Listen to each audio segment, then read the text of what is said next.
Hello YouTube, this is Odyssey checking in. And well, as promised, here is the review of this awesome game, FTL, Faster Than Light. It's quite a pretty nice game, a little bit complicated, so I decided to make a small walkthrough slash review of it, just showing you what the game is about. A lot of people say that it's very complicated. However, once you get a hold on the administration of the interface, you're pretty much set to go. This is a welcome screen of the game. And well, there's a small tutorial. However, it's a little bit overly complicated, but I strongly recommend that you check on the tutorial, and in any way I'm gonna show you well, you're gonna learn how to handle the interface within this video. Here in the stats section, you can see all the attempts that you make and your score and how well have you done so far.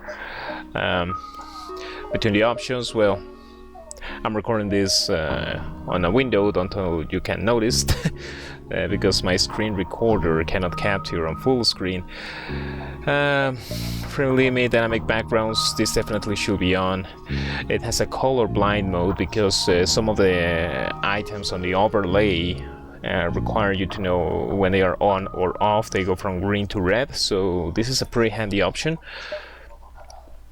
And well, on these ones, on the gameplay, I recommend that do not go into them until you have played this game at least once.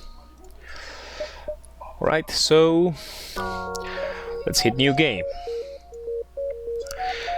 On this screen, pretty much the first time you go in here, there is not much that you can do. You're going to have the option to select your ship.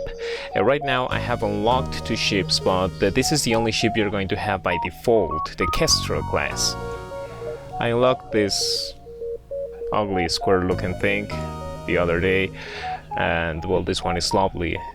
You get this, you will get it eventually, but let's go with the Kestrel, which is going to be our starting ship.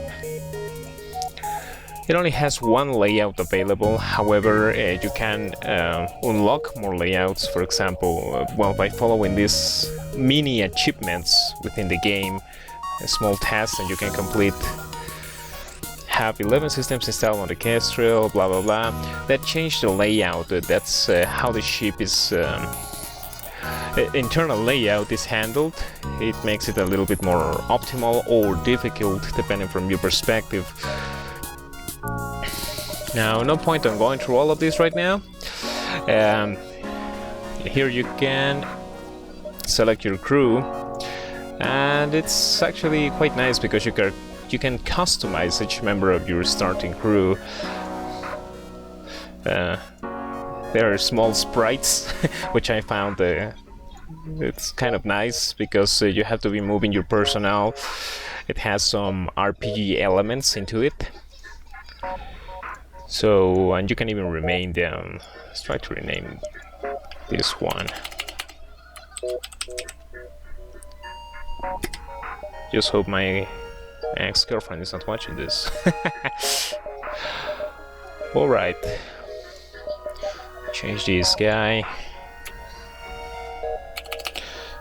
And this one's going to be me.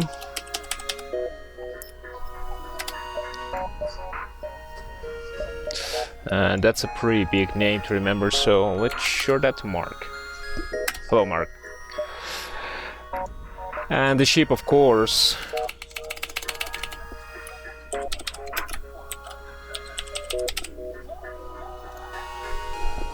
There we go. Alright, here there is, if you purchase the Advanced Edition, which is like a couple of bucks more you're going to have additional content, which includes more alien races, more equipment, different weapons, different foes. But if this is the first time you're gonna play, I recommend it to leave it on disabled.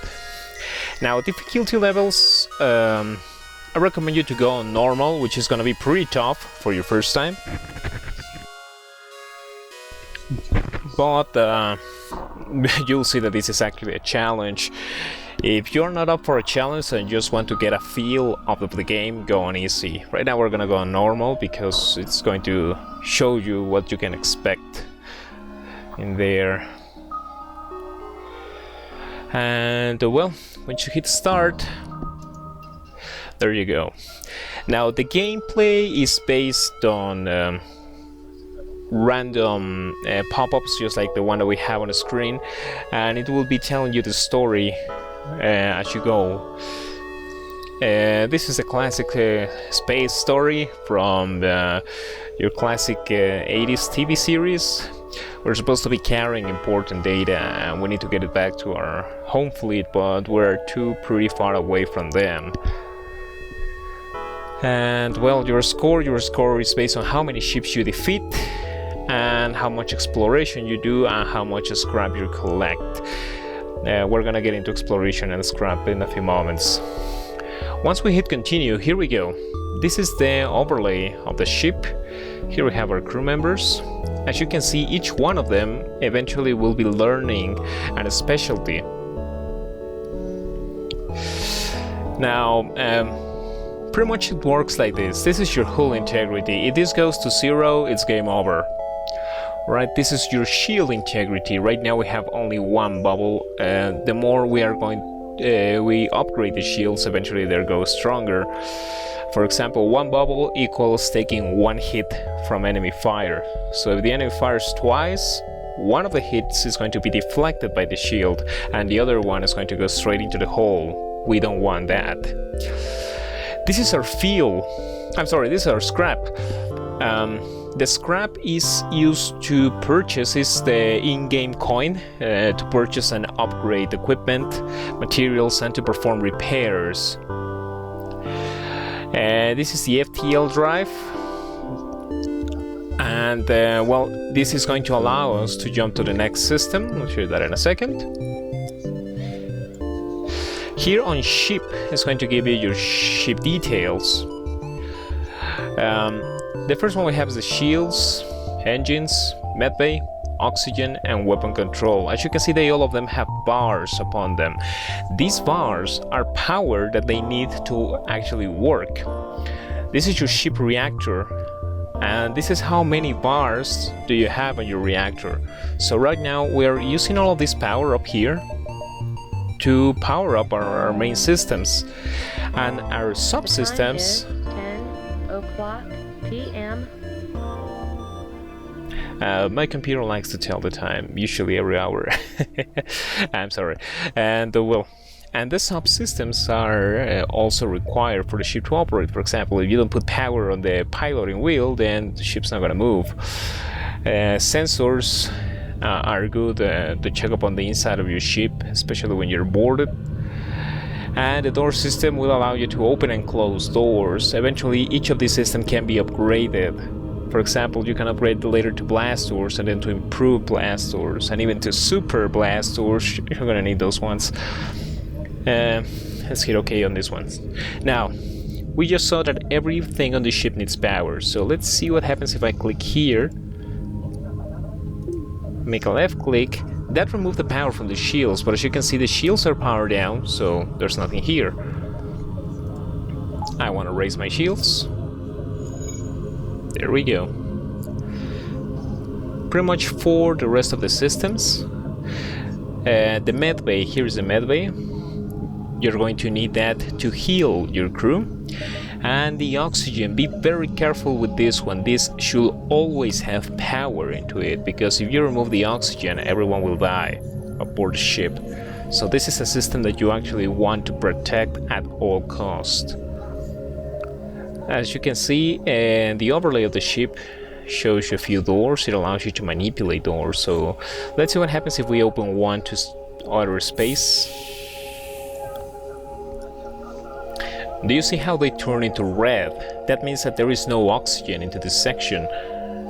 And this works actually in a block manner. So if I open this door, same thing is going to happen here. Oxygen is going to start to go into outer space. And if I seal it, eventually, since the oxygen system is up and working, it will be back to normal. Now, sometimes when you get hull breaches, oxygen is gonna go out. Sometimes the door system might be jammed and you're not going to be able to close the door, and other times you're going to have well, let's hope you don't, but if a fire breaks loose inside of the ship, sometimes the easier way to get rid of it is to actually open the doors and kill all the oxygen on the room where we have fire. The alternative to that is to send our crew members to extinguish the fire in those cases, but you know, they will take damage of it, and sometimes you're gonna need your crew manning their stations. So it seems that Mark's the pilot, not on my ship. I'm sorry, Mark, I'm the pilot here. We're going to send Mark to work on our shield systems. No, even better, we're gonna send Mark to work on the engine systems. As you can see, there is a station. We're gonna have Lisa handle the weapon systems, and let's power off those weapon systems right now. Now, we just enabled 2 weapons here. This one says Artemis, which are missile launchers. These ones do not care if there is a shield on their way, they will just fire and hit the hull. When you're in an engagement, what you want to do is to bring the hull integrity of the enemy to minimum and blow him up in space. And the other one is our laser, which is right here. It fires a burst of 2 shots. Oh, actually 3 shots per charge. So let's say the enemy has a shield like ours. First hit is going to take down the shield, and the other 2 are straight to their hull. Now, this one has unlimited ammunition as long as it has power. Unfortunately, it's not so good for the Artemis because we only have 8 of them. So once they're gone, they're gone. And eventually this number will be the number of drones. More ahead in the game, you got the option to get drones and to get defensive drones that will help you to repair your ship and repel boarders, and you'll have offensive drones that will allow you to sabotage enemies and to give an additional damage into them. And this is our fuel. We're going to consume 1 unit of fuel every time we jump into a different system. So that's what we're going to do right now. Oh, one last thing I was about to forget. You want to save the current positions of your crew, so let's say if I move this guy here and this one here and I go to the med bay, by just 1 click they go back to their stations and we are ready to jump.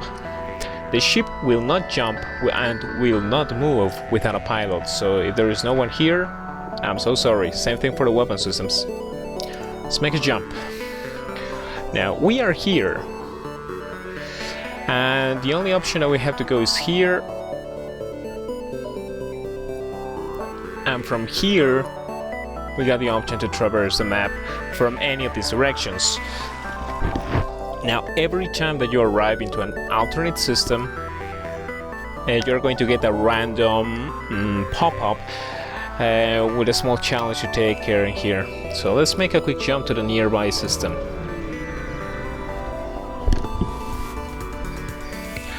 And there we go, we just have a battle. Great. A nearby Mantis ship engine aggressive maneuvers. You prepare for the worst, yeah, right. Okay, before you hit continue, because once you accept the pop-up, the battle will immediately begin. As you can see, these ship shields are only 1 hit strong, so they shouldn't be too much of a match against us.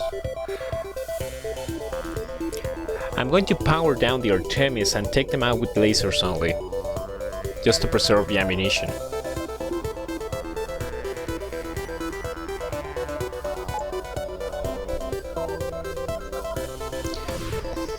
Now they're firing. They missed. Firing.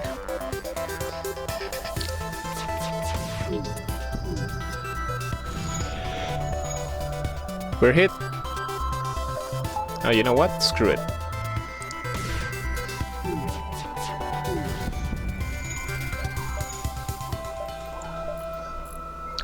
Take out their weapon systems right here. Now that's a direct hit on their weapon systems, so they're not going to fire anymore. We're gonna give them one more shot there.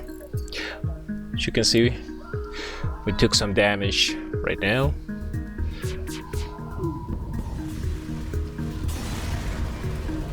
And they're gone. Our reward, 12 scrap, 2 missiles, and 2 fuel. And, well, this is the feel of the game, actually. This is how it works. So we probably want to charge. I don't think the charge is actually preserves between jumps. Let's find out. As you can see, me and Lisa are wounded, so what you can do is put them on the med bay and they will heal. Then inspect stations. Now here's our exit pad. However, the more we explore, the more we are going to have the chance to operate the ship, which will be helpful on the later levels. On the other hand, there is also a higher chance of finding a foe that is going to be more powerful than you. So it's about exploration as well. I'm gonna take a jump here and I'm gonna follow these stars.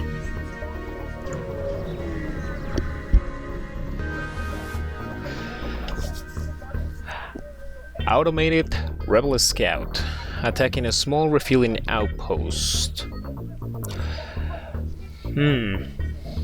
Now, there are going to be times where you're going to be faced with this kind of decisions. Let me tell you one thing. There is no morality system for this game, so don't worry, there will be no penalty for taking the renegade options.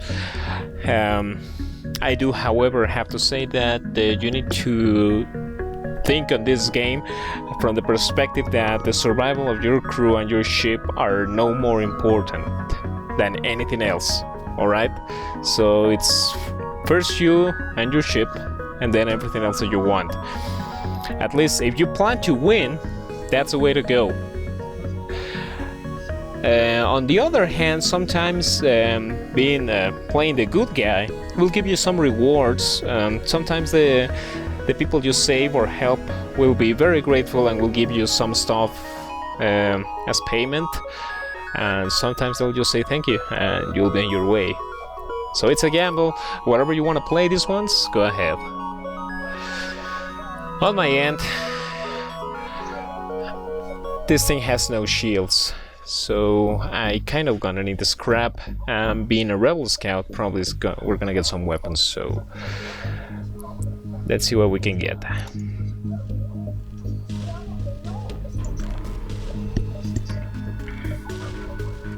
Now, you can see now that the enemy ship just cloaked.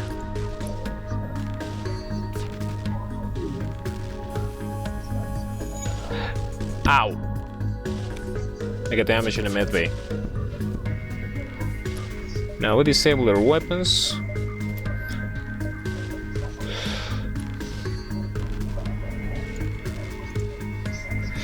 I'm gonna say our engineer to repair the medbay.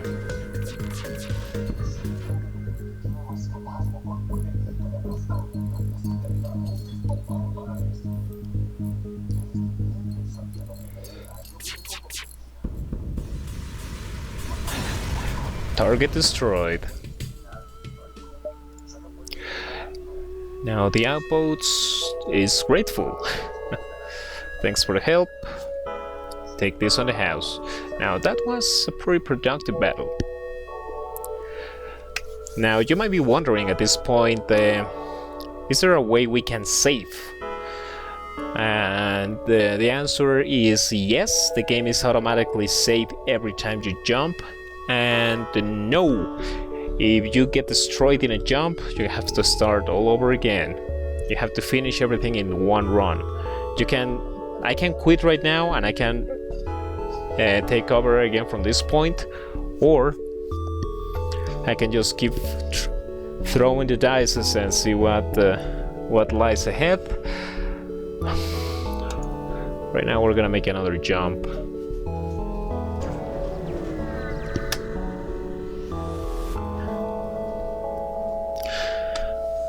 Now, Federation, that's us, our faction. Encrypted signal is being broadcast from a nearby planet. Now we can send an away team to investigate, or it could be a trap. It's a trap.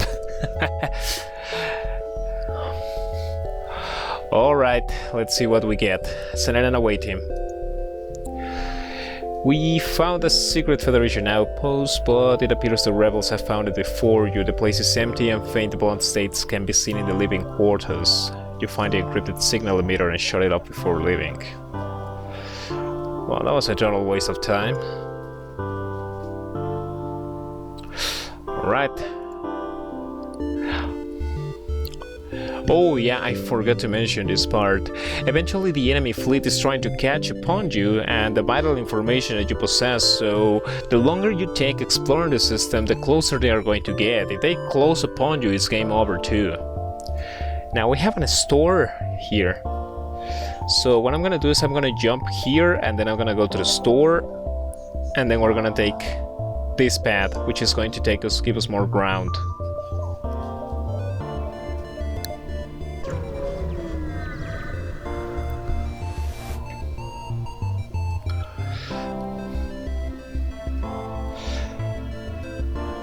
Rebel automated ship. Automated. It's just patrolling. Let's... we're going to the store, so...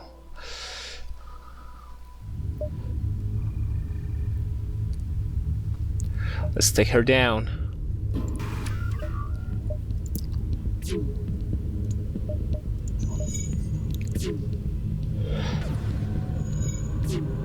Oh shit.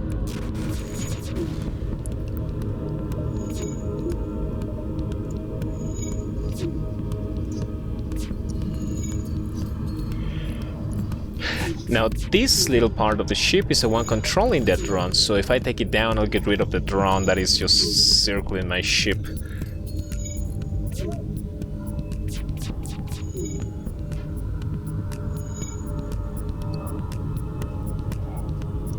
As you can see, the drone has been deactivated. Now, that was it.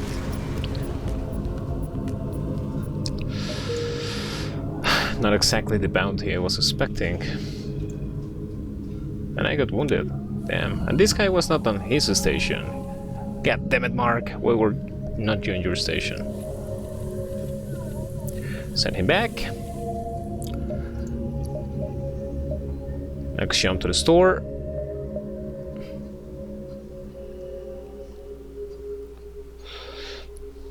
Now we have some readings from nearby stars. Possible ship detected. We're gonna need to get to that store anyway, so let's go.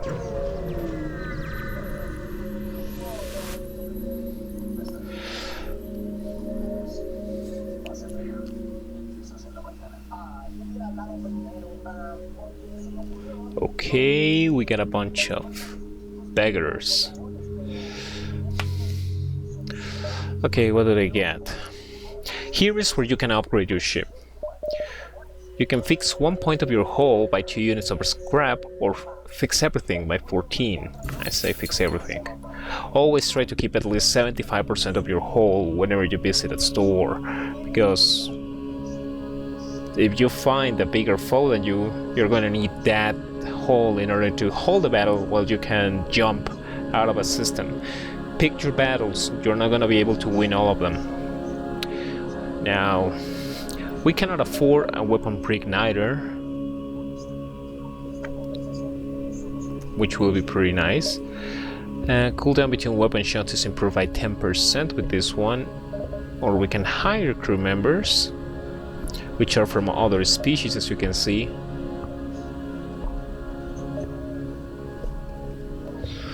Or we can buy more missiles, drones, or fuel. There is a second page which allows you to buy, for example, a cloaking device. Now we cannot afford any of that. So I'm gonna buy the reloader. And that should improve the speed of charge. See, it's going faster, which is good.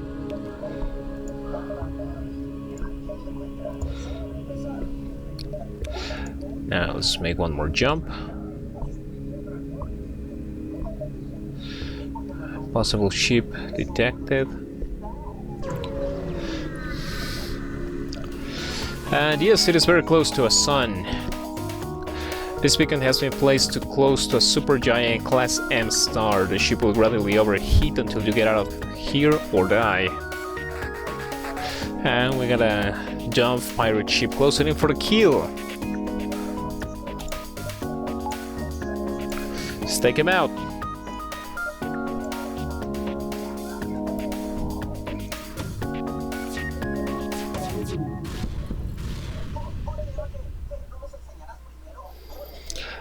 Now they're offering quite a bribe. The thing is that I got them on the where I wanted them.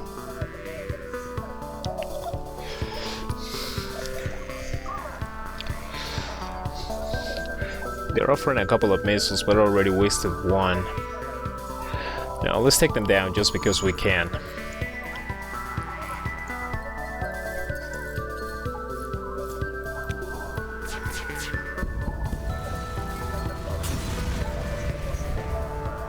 See? What's better?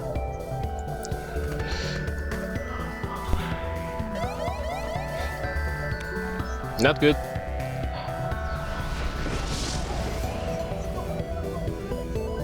FTL, come on.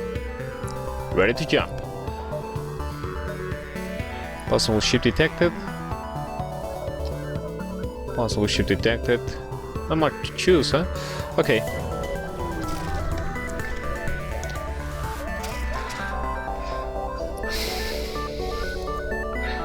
Another pirate ship. Stay out of this or you'll be next.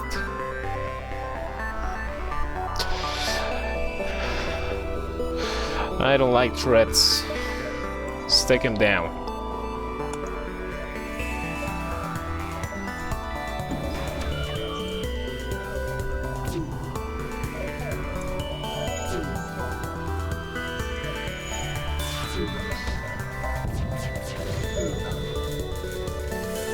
I cannot believe that we missed that shot.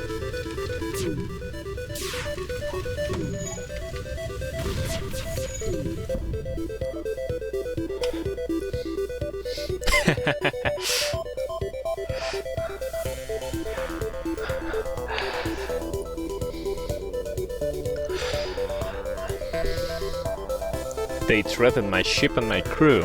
I think they deserve to die. Oh, by the way, we have a fire right now. Initiating emergency procedures.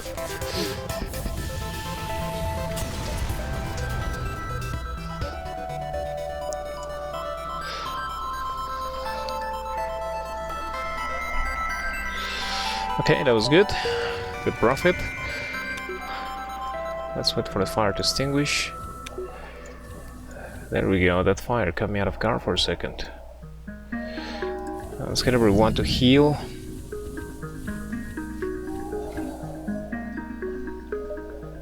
And get them back to stations.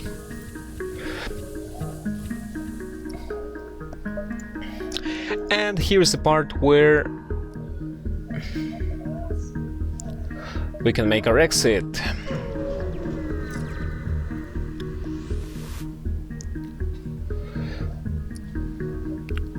The long-range beacon will allow you to move to a different map, and you will have the option to decide which path you want to take on the system. Oh, look! We got a message from a small refugee convoy. We'd like to help you on your mission, but don't have much to offer. You have extra metal. Perhaps we could work on your ship. What's your specialty? I don't have that much scrap. Minus 14, yeah, why not?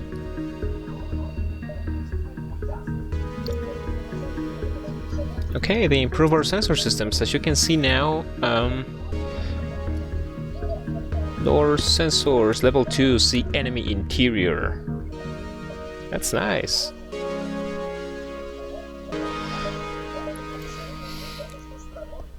And now we have the option to jump to the next sector. Now, each sector has a label. As you can see, red is for hostiles, green is for civilians, and purple, you want to stay away from purple. Nebula sectors are terrible. Your shields don't work on a nebula sector on some systems. Now, these are hostile, rebel control or pirate control. That will make different the enemies that you will find. And well, there is not much to choose. Now, all of this will be randomized. All the encounters that you have on the map will be randomized. And that's the fun part. 50% of succeeding on this game is going to be luck. On how lucky you are on actually getting a lot of scrap to upgrade your ship on time, how lucky you are to find weak enemies that you can defeat. And the other 50% is going to be your strategy on how to approach every encounter you have, and how you handle your crew, how you make the power administration of your ships. Eventually your crew is going to grow with aliens that have specialties, and well, assigning them to their correct station will be very well. You might lose some crew members as well when you get boarded. It's all a gamble into these games. It's 50% rolling the dice, 50% playing it right. So I think that'll get you a feeling of what this game is about. Just wanted to show you the gameplay, to show you that it's not way too complicated. You'll find this game, you can just add it to your wish list. If you really like it, you'll find that it goes down as cheap as $5-6. It's the cheapest that I have seen it, and it includes all the expansion about the advanced edition with more aliens, more random encounters, and different new weapons. There's some pretty good walkthroughs, but to be honest with you, there is no definitive walkthrough how to finish this game, because everything is randomized. Whatever you can get is mostly advices, and for that part I will tell you my own personal advices in here is to try to upgrade your shields the first chance you get, and then try to update your burst lasers to burst laser 3, or get a couple of lasers at the same time. Because everything that can fire and burst is going to be very helpful against the enemies later on. The last battles are possibly the worst that you will find. And well, I think that's we're gonna drop it. It's pretty entertaining. This game, I really recommend it. It will be a great asset to your library, and eventually you like to get the feeling of what it's to be a captain in space. Well, this is gonna be your chance to be a space cowboy and ride it all along. Well, let me know if you actually like this video, so maybe we can make a Let's Play series on this one. And well, I think I'm gonna cut it in here. Thank you so much for checking up on this video. Remember to like and subscribe if you like it. And this is Odyssey checking out. See you out there.